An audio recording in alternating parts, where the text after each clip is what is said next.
ओम शांति। 17 जून 2023। बाबा के महावाक्य। मीठे बच्चे, तुम्हें बाप दादा की श्रीमत के डायरेक्शन पर चल देही अभिमानी बनना है। चित्र को देखते हुए भी विचित्र बाप को याद करना है। प्रश्न: किस एक बलिहारी के कारण तुम बच्चे लकी स्टार्स गाए हुए हो? उत्तर: पवित्रता की बलिहारी के कारण। तुम इस अंतिम जन्म में पवित्र बन भारत को पवित्र बनाने की सेवा करते हो। इसलिए तुम लकी स्टार्स देवताओं से भी ऊंच हो। तुम्हारा यह जन्म हीरे जैसा है। तुम बहुत ऊंच सेवाधारी हो। ब्रह्मा की आत्मा इस समय श्री कृष्ण से भी ऊंच है, क्योंकि वह बाप की बनी है। श्री कृष्ण तो प्रारब्ध भोगते हैं। गीत। आने वाले कल की तुम तस्वीर हो। ओम शांति। बाप कहे बच्चों प्रति, बाप भी निराकार, बच्चे भी निराकार हैं, परंतु यह जो साकारी चोला लिया है, इनसे पाठ बजाना है। ऐसे पाठ बजाने वाले बच्चों से बाप कहे, अब देही अभिमानी बनो, अपने को आत्मा निश्चय करो। ऐसे न कहो अहम आत्मा सो परमात्मा। यही तो तुम बाप को 84 जन्मों के चक्र में ढकेल देते हो। अपने को बाप समझ 84 जन्मों के चक्र में डाल दिया है। यह कहने से तुम रसातल में चले गए हो। बेड़ा डूबना शुरू हुआ। अब तुमको श्रीमत मिलती है। बच्चे जानते हैं 2 मत गाई हुई हैं। एक है श्रीमत। यही भगवान की श्रीमत अर्थात बेहद बाप की मत है। उन्होंने श्री कृष्ण का नाम डाल दिया है। वह तो रॉन्ग है। श्री कृष्ण को बाप नहीं कह सकते। बाप होते हैं 3। एक ऊंचते ऊंच परमपिता परमात्मा, आत्माओं का बाप। दूसरा है प्रजापिता ब्रह्मा। इनको परमपिता नहीं कहेंगे। यह तो प्रजा का पिता हो गया। श्री कृष्ण को प्रजापिता नहीं कहेंगे। तीसरा है लौकिक बाप। बेहद का बाप कहते हैं, बच्चे देही अभिमानी भव। अब श्रीमत के तुमको डायरेक्शन मिलते हैं। दोनों की मत इकट्ठी चलती है। तुम महसूस करते हो। यह महावाक्य शिव बाबा समझा रहे हैं। त्रिमूर्ति शिव के बदले भूल से त्रिमूर्ति ब्रह्मा कह दिया है, परंतु इसका अर्थ कुछ नहीं निकलता। त्रिमूर्ति ब्रह्मा कहने से ब्रह्मा की मत गाई हुई है। शिव को उड़ा दिया है। कहते हैं ब्रह्मा भी उतर आए। अब ब्रह्मा तो सूक्ष्म वतन से आकर मत देवे। अब तुमने यह समझा है, प्रजापिता ब्रह्मा को व्यक्त ब्रह्मा कहा जाता है। तुम अभी व्यक्त ब्राह्मण हो, फिर अव्यक्त संपूर्ण ब्राह्मण बनते हो। फिर तुम सूक्ष्म वतनवासी ब्राह्मण बन जाएंगे। संपूर्ण ब्रह्मा, संपूर्ण सरस्वती दोनों सूक्ष्म वतन में वहां रहते हैं। विष्णु तो है ही युगल। 2 भुजा लक्ष्मी की, 2 भुजा नारायण की। अब यह मत तो नामी ग्रामी है। भगवानुवाच। ब्रह्मा को मत देने वाला है शिव। इनका नाम रखा है ब्रह्मा। ब्रह्मा है यहाँ पतित दुनिया में, इनको ऊंच नहीं कहना चाहिए। विष्णु के 2 रूप लक्ष्मी नारायण फिर यहाँ स्वर्ग में आते हैं। देव देव महादेव कहा जाता है ना, तो महादेव हो गया शंकर। बच्चे तो समझते हैं शिव है ऊंच ते ऊंच बाप। फिर सूक्ष्म वतन की रचना रचते हैं। मूल बात है श्रीमत पर चलना। ब्रह्मा भी श्रीमत पर चल इतना नामी ग्रामी बना। मुरब्बी बच्चा एक ही ब्रह्मा है। शिव बाबा भी एक, ब्रह्मा भी एक ही है। प्रजापिता ब्रह्मा कहा जाता है ना, प्रजापिता विष्णु व प्रजापिता शंकर नहीं कहेंगे। अभी तुम प्रजापिता ब्रह्मा के सामने बैठे हो। बाप कहते हैं गृहस्थ व्यवहार में रहते अपने को आत्मा निश्चय करो। निरंतर मुझे याद करने का पुरुषार्थ करो। फिर है त्याग की बात। ज्ञान भक्ति वैराग्य कहते हैं ना, वैराग्य से त्याग होता है। सन्यासी पहले वैराग्य दिलाते हैं कि यह काग विष्टा समान सुख है, इसलिए हम घर बार छोड़ते हैं। कहते भी हैं कि भारत सतयुग में स्वर्ग था। नरक में रहने वाले कहते हैं कि हम स्वर्गवासी थे। अभी तुम बच्चों की बुद्धि में है कि स्वर्ग में देवी देवता ही रहते थे। प्राचीन भारत में प्योरिटी, पीस, प्रॉस्पेरिटी सब थी। नरकवासी मनुष्य स्वर्ग स्थापन करने वाले बाप की महिमा गाते हैं। आप सुख के सागर हो, शांति के सागर हो। इस बाप से ही सेकंड में जीवन मुक्ति का वर्षा मिलता है। बाबा घड़ी घड़ी कहते हैं किसके साथ चल रहे हो? शिव बाबा से ही वर्षा मिलना है। बुद्धि में शिव बाबा ही याद रहे। उनसे स्वर्ग में अताह सुख मिलेंगे। तुम कहेंगे हम शिव बाबा के साथ चल रहे हैं। कोई नया होगा तो वह कहेगा कि शिव बाबा तो निराकार है, यह ब्रह्मा है। तुम शिव बाबा के साथ कैसे चल रहे हो? विचित्र है ना।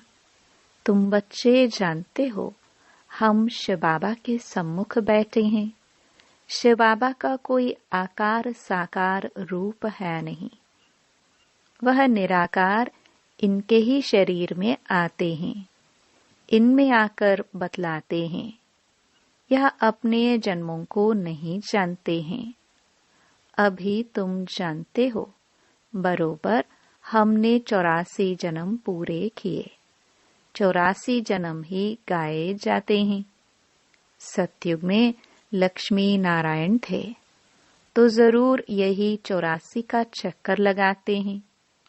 और धर्म वाले तो बाद में आते हैं, वह इतने जन्म नहीं लेते।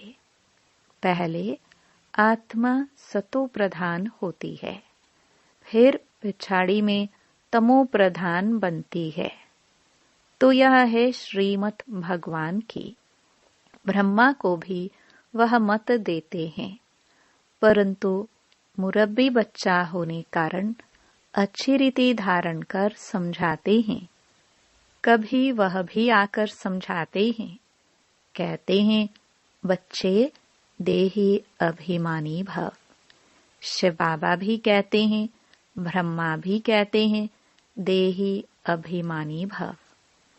अब तुम प्रैक्टिकल में सम्मुख बैठे हो। वह है विचित्र। तुम हो चित्र वाले। सबको कहते हो हे भाई, हे आत्माएं, बाप को याद करो। आत्माओं से बात करते हैं। एक दो को सावधान कर उन्नति को पाओ। यह ब्रह्मा के तन द्वारा बाप कहते हैं, मुझ बाप को याद करने से स्वर्ग का वर्षा मिलेगा। इन भूतों के वश नहीं होना। पहला नंबर है अशुद्ध अहंकार। बॉडी कॉन्शियसनेस छोड़ दो, सोल कॉन्शियस बनो। भाई भाई हो तो जरूर बाप भी होगा। ब्रदर्स सिस्टर्स का बाप हो गया ब्रह्मा। ब्रदर्स ब्रदर्स का बाप है निराकार। यह है साकार। हम सब असुल हैं निराकारी। फिर पाठ बजाने आते हैं। यह श्री श्री भगवानुवाच। श्री कृष्ण की आत्मा तो सतयुग में थी। वह इस 84वें जन्म में बाप की आकर बनी है। तो श्री कृष्ण की आत्मा से भी यह अच्छी हुई ना, क्योंकि इस समय सेवा करते हैं। श्री कृष्ण की आत्मा तो सिर्फ प्रारब्ध भोगेगी।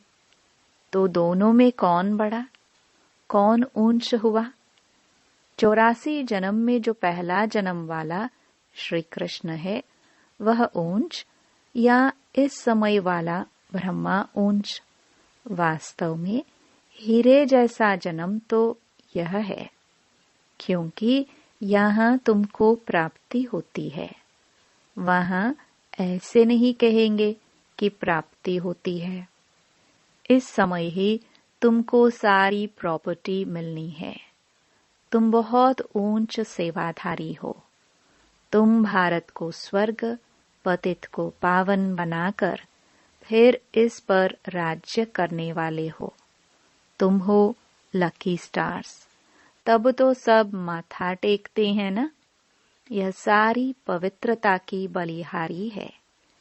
इसलिए बाप कहते हैं, काम महाशत्रु है। जिसने तुमको अपवित्र बनाया उनको जीतो। मुझ सर्वशक्तिमान के साथ जितना योग लगाएंगे उतना पवित्र होते जाएंगे। तुमने 63 जन्म विषय सागर में गोते खाए। अभी यह तुम्हारा अंतिम जन्म है। अजामिल जैसे पापी गाए हुए हैं। सतयुग में है ही एक पतिव्रता पावन धर्म। सदैव सुख ही सुख रहता है। यहाँ तो हैं पतित। सन्यासी पहले सतो प्रधान थे तो बहुत तीखे थे। कहाँ भी जंगलों में उनको भोजन मिलता था। पवित्रता की ताकत थी। ऐसे नहीं कि परमपिता परमात्मा शिव की ताकत थी। तुमको उनकी ताकत मिलती है। माया का राज्य शुरू होता है द्वापर से। 5 विकारों रूपी रावण का राज्य आधा कल्प चलता है। मनुष्य समझते नहीं कि पतित पावन कौन। गंगा को ही पतित पावनी समझ लिया है। परमात्मा को जानते ही नहीं। कह देते हैं कि परमात्मा और उनकी रचना बेअंत है। सतयुग की आयु लाखों वर्ष है। अगर ऐसा होता तो देवता धर्म वालों की संख्या ज्यादा होनी चाहिए। अभी तो क्रिश्चियन लोग जो बाद में आए उन्हों की संख्या ज्यादा हो गई है। यह बाप समझाते हैं। बुद्धि के लिए यह भोजन देते हैं। तुम्हारी बुद्धि अब कितना काम करती है? मनुष्यों की बुद्धि अब काम नहीं करती। रचता और रचना के आदि मध्य अंत को जानने का ताला बंद है।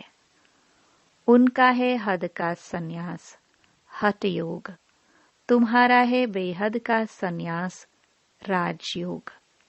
तुम राजाओं का राजा, स्वर्ग के मालिक बनते हो। इस समय जो पतित हैं वह थोड़े ही यह राज बताएंगे। गीता सुनाते हैं। 18 अध्याय का कितना लंबा अर्थ बैठ निकालते हैं। कितनी गीताएं बनाई हैं, सबकी अपनी अपनी मत है। गीता को समझ नहीं सकते। श्री कृष्ण भगवान ही नहीं, फिर गीता को समझे कैसे? कुछ भी समझते नहीं। अभी तुम जानते हो, यह सब है ही भक्ति मार्ग के। 5 भूतों ने अजामिल जैसा पापी बना दिया है। नंबरवार तो होते ही हैं, एक जैसे तो होते नहीं। समझाया जाता है भगवान एक है, वह आकर राजयोग सिखलाते हैं। लक्ष्मी नारायण और उनकी डायनास्टी तमो प्रधान से सतो प्रधान बन रही है। वर्ल्ड की हिस्ट्री, ज्योग्राफी फिर से रिपीट होनी है। पहले तो निश्चय चाहिए, बाबा बस अब हम तो आपकी ही श्रीमत पर चलेंगे। तुम बच्चों की तकदीर जग रही है, तुम विश्व के मालिक बनते हो और सबकी तकदीर सोई हुई है। बहुत दुखी हैं। आदि सनातन भारत स्वर्ग था, अब नहीं है। तमो प्रधान पतित बन गए हैं। पतित पावन परमात्मा को कहा जाता है। स्वर्ग में तो सबकी ज्योति जगी रहती है। दीप माला कहते हैं ना, अभी तो उझाई हुई माला है। बाप कहते हैं, यह मेरी आत्माओं की माला है। पहले आत्माओं की माला बनाता हूँ, फिर विष्णु की माला बनाता हूँ। शिव बाबा बनाते हैं ब्रह्मा द्वारा। यह भी समझाया है, ब्राह्मणों की माला नहीं बन सकती, क्योंकि कभी आसमान पर चढ़ते रहते, कभी नीचे गिरते रहते। निश्चय बुद्धि से बदल संशय बुद्धि बन पड़ते हैं। आज पक्के ब्राह्मण हैं, औरों को आप समान बनाते हैं, कल शूद्र बन जाते हैं। इसलिए शिव बाबा कहते हैं, ब्राह्मणों की माला बन नहीं सकती है। तुम पुरुषार्थ करते हो, रुद्र माला बनेंगे, इसलिए योग लगाना है। योग पूरा होगा तो बुद्धि रूपी बर्तन पवित्र होगा, तो धारणा भी होगी। बाप को याद करने से तुम वर्षा लेते हो। तुम्हारी आंख वर्षे में चली जाती है। लौकिक बाप के बच्चों की भी वर्षे में नजर रहती है ना। कोई कोई बच्चे कहते हैं, यह बूढ़ा कब मरेगा तो हमको मिल्कियत मिलेगी। कोई कोई बाप ऐसे मनहूस होते हैं जो बच्चों को कुछ देते ही नहीं, स्त्री को घर खर्च भी नहीं देते। बाप कहते हैं कि मूल बात है निश्चय बुद्धि बनो। तुमने विचित्र का हाथ पकड़ लिया है। इस चित्र द्वारा कहते हैं, मुझे याद करो। तुम्हारी जिन्न जैसी बुद्धि होनी चाहिए। शिव बाबा परम धाम में रहते हैं। अभी शिव बाबा मधुबन में मुरली चलाते होंगे। घड़ी घड़ी शिव बाबा को याद करना पड़े। अभी तुम यहाँ बैठे हो, वही कहते हैं, मामिकम याद करो तो तुम मेरी माला का दाना बन जाएंगे। यह है रुद्र ज्ञान यज्ञ। इसमें ब्राह्मण भी जरूर चाहिए। शास्त्रों में कोई यह लिखा हुआ नहीं है कि जगदम्बा ब्राह्मणी थी। यह बाप ही समझाते हैं, परंतु माया भी बड़ी तीखी है। निश्चय होते होते माया पर झट संशय में ला देती है। फिर श्रीमत लेने लिए बुद्धि चलती नहीं है। उनका पद भी भ्रष्ट हो जाता है। छड़े तो चाके वैकुंठ रस, गिरे तो चकनाचूर। प्रजा में भी कम पद। तुम हो लकी ज्ञान सितारे। तुम्हारे ऊपर बहुत रिस्पॉन्सिबिलिटी है। बाबा कहते हैं, खबरदार रहना, विकार में नहीं जाना। तुम्हारा धंधा है पतित को पावन बनाने का। कोई को भी दुख मत दो, सदा सुखी बनाना है। बाप बच्चे बच्चे कहकर समझाते हैं, फिर भी बुजुर्ग है। इनकी आत्मा को भी बच्चा कहेंगे। यह आत्मा भी उनको बाप कहती है। कदम कदम श्रीमत पर चलना है। सेंटर सब शिव बाबा के हैं, किसी मनुष्य के नहीं। शिव बाबा ही इन द्वारा स्थापना कर रहे हैं। अच्छा, मीठे मीठे सिखिलदे बच्चों प्रति मात पिता बाप दादा का याद प्यार और गुड मॉर्निंग। रूहानी बाप की रूहानी बच्चों को नमस्ते। धारणा के लिए मुख्य सार। पहला, बुद्धि को रोज ज्ञान का भोजन दे, शक्तिशाली बनाना है। योग से बुद्धि रूपी बर्तन पवित्र बनाना है। दूसरा, हमने विचित्र बाप का हाथ पकड़ा है। इस निश्चय से घड़ी घड़ी बाप को याद करना है। कोई को भी दुख नहीं देना है। वरदान। रियलाइजेशन द्वारा निर्बल से शक्तिशाली बनने वाले मास्टर सर्वशक्तिमान भव। मानव जीवन की मानवता का आधार आत्मा पर है। मैं कौन सी आत्मा हूँ, क्या हूँ? यदि यह रियलाइज कर ले तो शांति स्वधर्म हो जाए। मैं श्रेष्ठ आत्मा हूँ, सर्वशक्तिमान की संतान हूँ। यह रियलाइजेशन निर्बल से शक्तिशाली बना देती है। ऐसी शक्तिशाली आत्मा व मास्टर सर्वशक्तिमान आत्मा जो चाहे, जैसे चाहे, वह प्रैक्टिकल कर सकती है। स्लोगन। जो मनसा महादानी है वह कभी भी संकल्पों के वश नहीं हो सकते। ओम शांति।